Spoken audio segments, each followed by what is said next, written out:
Alexandre se réveilla en sursaut, le cœur battant. Alors que la porte de l'appartement claqua violemment derrière son père qui hurlait des insultes homophobes. Ayant découvert des messages intimes sur son téléphone. Au lieu de se défendre, il resta figé, les larmes coulant silencieusement. Réalisant que cette confrontation marquait la fin de sa vie secrète et le début d'un exil forcé. Julien.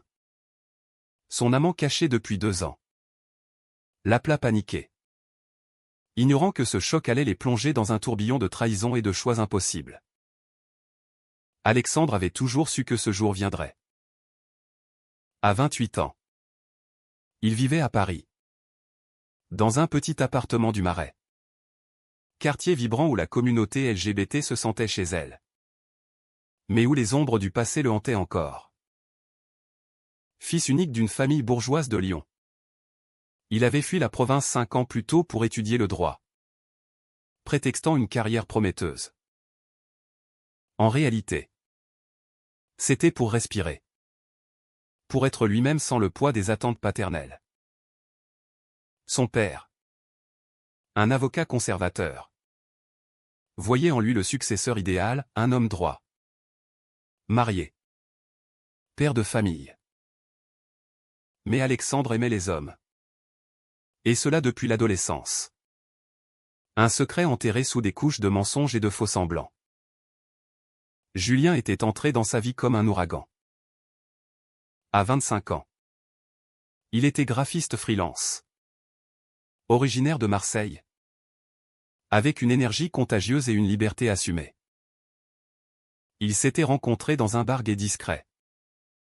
Lors d'une soirée où Alexandre, ivre de solitude, avait osé draguer pour la première fois. Julien, avec son sourire éclatant et ses yeux bleus malicieux, l'avait conquis en une conversation. « Tu as l'air d'un type qui porte le monde sur ses épaules », avait-il dit. « Laisse-moi t'aider à le poser un peu. » Leur relation avait commencé comme une aventure. Mais rapidement, elle s'était approfondie en un amour profond. Marqué par des week-ends volés et des promesses chuchotées dans l'ombre. Pourtant, Alexandre n'avait jamais présenté Julien à sa famille. Il craignait la réaction de son père. Un homme rigide. Influencé par une éducation catholique stricte et des idées politiques droitières. Sa mère, plus douce mais soumise, suivrait inévitablement. Chaque visite à Lyon était une torture, feindre l'intérêt pour des femmes imaginaires. Esquiver les questions sur son célibat prolongé. « Quand vas-tu te marier ? » Mon fils, demandait son père. Alexandre répondait par des évasions. Sentant la culpabilité le ronger. Julien, de son côté, venait d'une famille plus ouverte. Ses parents, divorcés mais tolérants, savaient pour son orientation et l'acceptaient. Même si cela n'était pas sans tensions occasionnelles. Il pressait Alexandre de sortir du placard, on ne peut pas vivre comme ça éternellement. C'est usant. Mais Alexandre hésitait. Terrifié par les conséquences. Ce matin-là, tout bascula. Son père était venu à Paris pour une conférence juridique et avait insisté pour loger chez lui. Alexandre avait caché toute trace de Julien, photos, vêtements, même un livre sur les droits LGBT. Mais il avait oublié son téléphone sur la table de nuit. Un message de Julien était arrivé pendant qu'il dormait, « Je t'aime. Mon amour. Hâte de te serrer ce soir. » Son père, curieux ou suspicieux, l'avait lu. La fureur avait explosé. Espèce de dégénéré. Tu me dégoûtes, avait-il crié, jetant le téléphone contre le mur. Alexandre, encore ensommeillé, n'avait pas réagi assez vite. Son père était parti en claquant la porte, promettant de couper les vivres et de le renier. Assis sur son lit, Alexandre tremblait. Il appela Julien. La voix brisée. Mon père sait. Tout est fichu. Julien arriva en moins d'une heure. Le prenant dans ses bras. On va s'en sortir. Je suis là. Mais Alexandre doutait. Comment affronter la perte de sa famille? Était-ce le prix de l'amour? Julien proposa de partir ensemble. Peut-être à Marseille. Pour recommencer. Alexandre acquiesça vaguement. Mais au fond de lui, une peur viscérale grandissait. Et si Julien n'était pas prêt pour les sacrifices à venir? Les jours suivants furent un chaos émotionnel. Alexandre reçut un appel de sa mère. Pleurant au téléphone. Ton père est furieux. Il dit que tu n'es plus son fils. Reviens à Lyon. On en parlera. Mais Alexandre refusa. Sentant que cela serait une capitulation. Il choisit de rester à Paris. Avec Julien. Qui l'aidait à chercher un nouveau job pour compenser la perte financière. Pourtant, des fissures apparurent. Julien, habitué à la transparence, supportait mal les silences d'Alexandre. Parle-moi. Bon sang. Ne me ferme pas la porte. Alexandre, rongé par la culpabilité, se repliait sur lui-même. Un soir, lors d'un dîner chez des amis communs, la tension éclata. Un couple gay marié raconta leur coming out réussi. Julien lança, tu vois. Alex? C'est possible. Alexandre explosa, pas pour tout le monde. Ma famille n'est pas comme la tienne. Il quitta la table, laissant Julien blessé. De retour chez eux, ils se disputèrent. Je t'aime? Mais je ne peux pas porter ça seul, dit Julien. Alexandre s'excusa. Mais le doute s'installa. Était-ce le début de la fin? Les semaines passèrent. Et la pression familiale s'intensifia. Le père d'Alexandre envoya une lettre formelle, exigeant qu'il se reprenne ou qu'il soit déshérité. Sa mère appelait quotidiennement, alternant entre supplications et reproches voilés. Pense à nous, Alexandre. Ton père a le cœur brisé. Alexandre, déchiré, envisagea de rompre avec Julien pour apaiser les siens. Mais chaque fois qu'il regardait Julien, endormi à ses côtés, il renonçait. Leur amour était son ancre. Pourtant fragile. Julien, sentant le malaise, décida d'agir. Il contacta secrètement la mère d'Alexandre, espérant un dialogue. Madame? Je m'appelle Julien. J'aime votre fils plus que tout. La réponse fut glaciale, vous détruisez notre famille. Laissez-le tranquille. Julien raccrocha. Choqué. Mais ne dit rien à Alexandre. Ce secret pesa sur lui, créant une distance subtile. Il commença à sortir plus souvent avec des amis, prétextant du travail. Alexandre, paranoïaque, soupçonna une infidélité. Où étais-tu hier soir? Demanda-t-il un jour. Julien mentit, au bureau. En réalité, il avait rencontré un ex, cherchant du réconfort. Rien ne se passa. Mais la tentation fut là. Un premier craquement dans leur fidélité. La société française, malgré ses avancées, n'était pas exempte de préjugés. Alexandre, avocat junior dans un cabinet parisien, craignait pour sa carrière. Son patron, un homme traditionnaliste, faisait des blagues homophobes en privé. Les PD. C'est bien pour la mode? Pas pour le droit, avait-il dit un jour. Alexandre souriait jaune. Mais intérieurement, il bouillonnait. Julien l'encourageait à changer de job, trouve un endroit où tu peux être toi-même. Mais Alexandre hésitait. Attaché à sa stabilité. Un incident au travail accentua le drame. Lors d'une réunion, un collègue fit une remarque sur les homos qui envahissent Paris. Alexandre, excédé, répliqua, et si j'en étais un? Le silence tomba. Son patron le prit à part, ne fais pas de vagues. Gamin. Ce soir-là, Alexandre rentra effondré. Julien le consola. Mais proposa une idée radicale, allons manifester pour les droits LGBT. Ça te libérera. Alexandre refusa. Terrifié par l'exposition. Je ne suis pas prêt. Julien insista. Et ils se querellèrent à nouveau. Tu vis dans la peur permanente, cria Julien. Alexandre riposta, et toi? Tu ne comprends pas le prix. La trahison vint de l'intérieur. La sœur de Julien, homophobe caché, apprit pour leur relation et contacta le père d'Alexandre, espérant sauver son frère d'une mauvaise influence.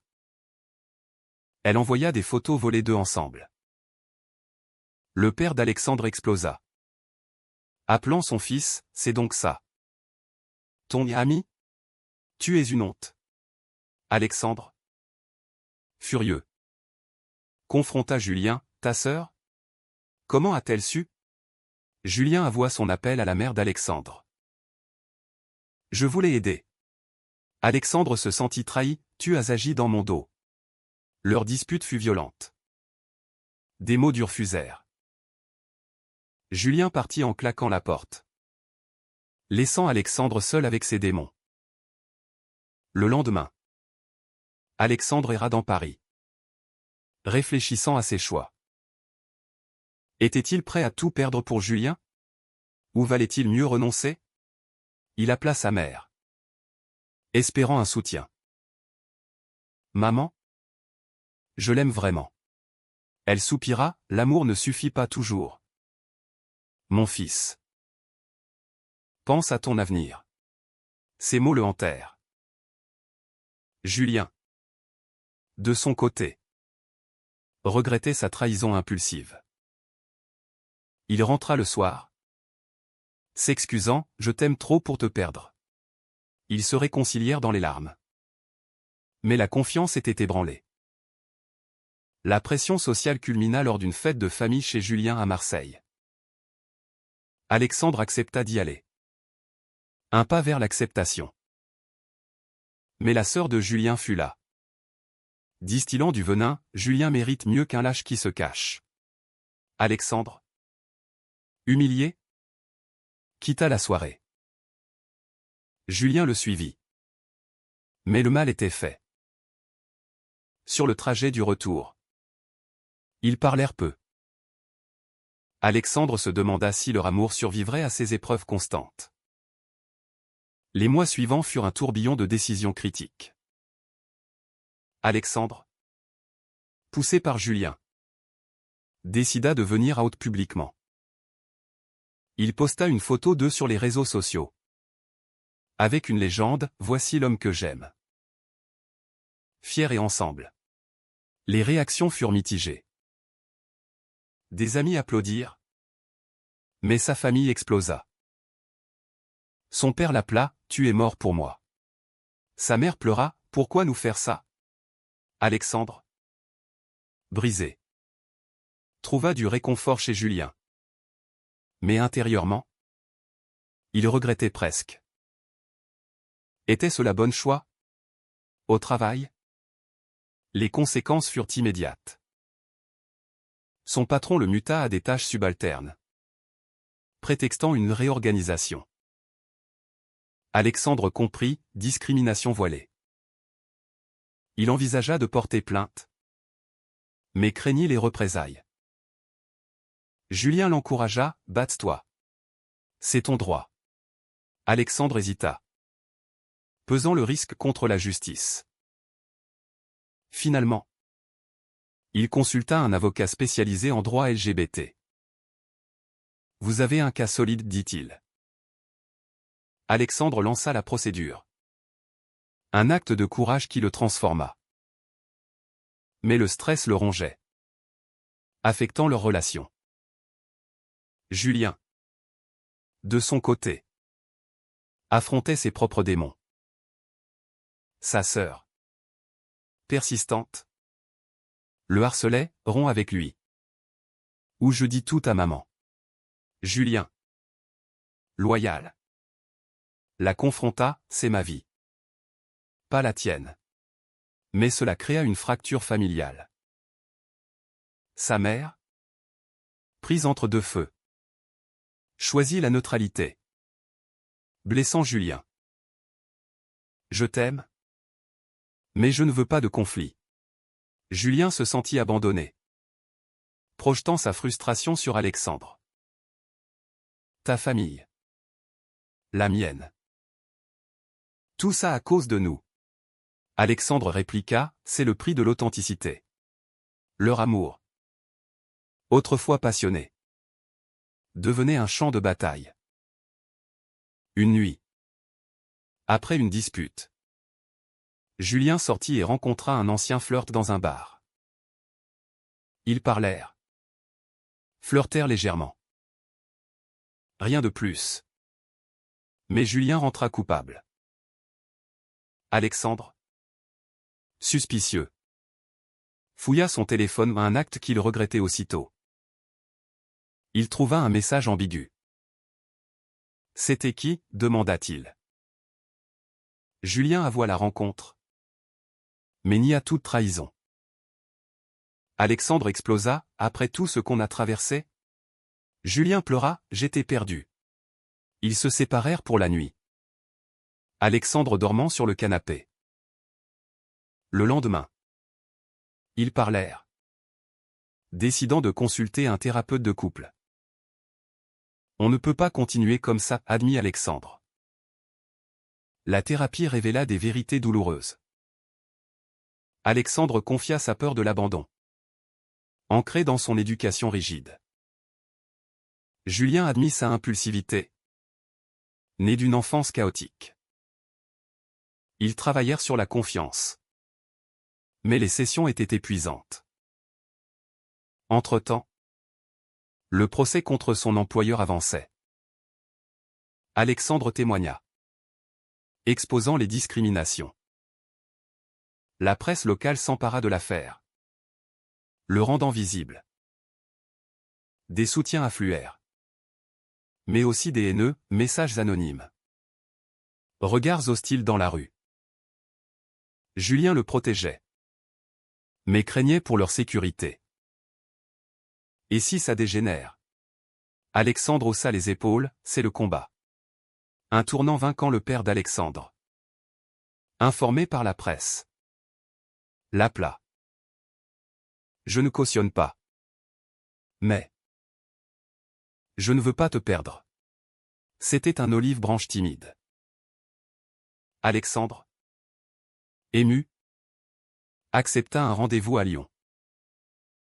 Julien l'accompagna. Un geste de solidarité.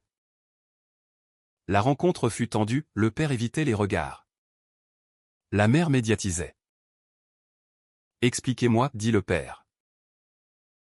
Alexandre parla de son amour, de sa souffrance. Le père écouta, sans approuver, mais sans rejeter. Donne-moi du temps. C'était un progrès. Mais Alexandre rentra épuisé. Pourtant, la joie fut de courte durée. La sœur de Julien, vindicative, posta des rumeurs en ligne, accusant Alexandre d'infidélité. Julien la confronta violemment, rompant les liens. Tu n'es plus ma sœur. Cela libéra Julien, mais le blessa profondément. Alexandre le soutint, on est notre propre famille maintenant. Leur lien se renforça. Mais à quel prix? Le climax arriva lors du verdict du procès. Alexandre gagna, dommages et intérêts. Excuse publique. Il quitta son job. En trouva un nouveau dans un cabinet progressiste. La victoire fut douce amère. Marquée par l'épuisement. Julien, fier, organisa une fête.